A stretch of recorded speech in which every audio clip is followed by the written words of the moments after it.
Alright, in this video I wanted to showcase the Mana Cascade spell that was also released with the Enchanted Golden Gift Boxes. A little bit of mixed reviews on it. I don't really understand why. I actually find that the spell's a little misleading, and the extra MP burn that it does is kind of pointless, really. But you find it in the rare box here. It's an overcharged spell, so it's like 915 MP. A lot of people do not like overcharged spell costs. They balk at it. I think MP healing is so simple in this game these days that it's kind of doesn't really even matter. But what I'm going to show off real quick is how the spell works by itself here. So you have Mana Cascade, so as you can see it's 4 hits, and then you get a 5 power 4 duration water burn, and then you get a 5 power 1 duration MP burn, and it won't fire all the time. It just depends on how much MP the monster has.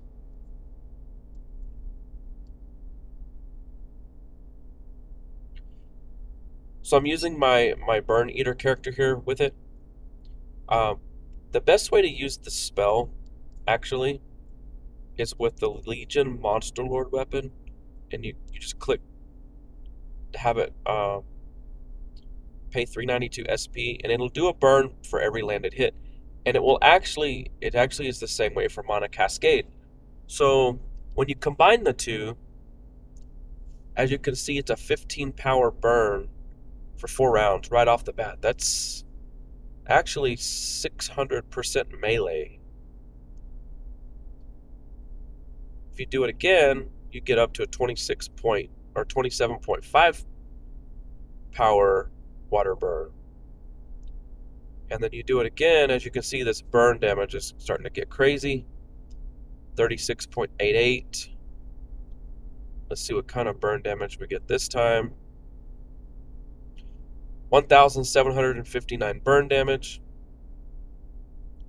So using that specific combination, there are some gold water burn items in the game. There might be some other spells that are, some people may like those spells better. But I personally think for maybe a burn eating character or a defensive character that wants to rely on DOTs rather than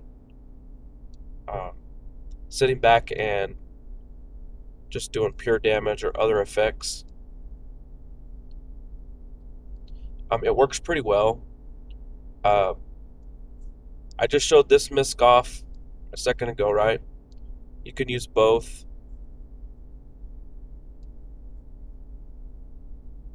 So now you have a permanent burn plus a water burn. And actually, it looks like I toggled that guy off. Alright, so we're down to 18.75. So you got all these burns listed here. Got a void burn, you got a harm burn, you got a water burn. Got all these burns. And the Neko burn eat is basically uncapped, so it makes quick work. I'll just do this one more time. Versus the combat practice trainer here. Alright, let's see. So all I'm going to do here is Mana Cascade with the Monster Lord. We'll get a 15 power burn for 4 rounds plus the MP burn. Now keep in mind, Phase healed back some of my 915 MP and some of that 392 SP. This is free. Pretty good damage. I didn't eat any more costs, and now I'm bringing back up my MP and SP, and it's just rinse repeat.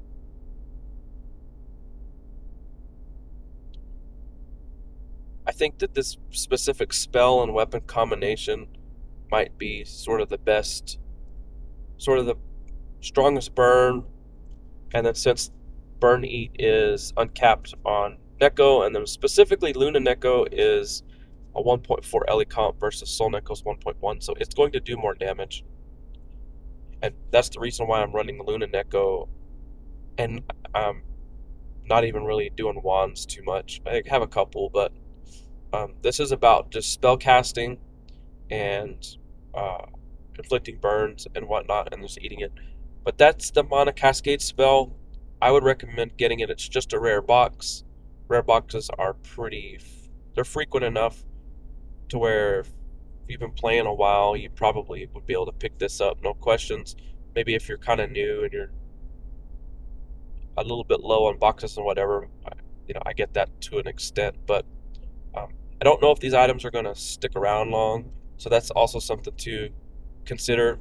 They haven't really said if it's like a temporary set of stuff. Is it permanent? If they do announce that they're leaving, I would personally get it. Even if you didn't get Monster Lord, that stuff may come back later, and you can always uh, sort of pick it up. Or you can use like the Winged Sapphire Staff, even though that's an ultra rare. Some other options for burns, and if you're playing a burn eater.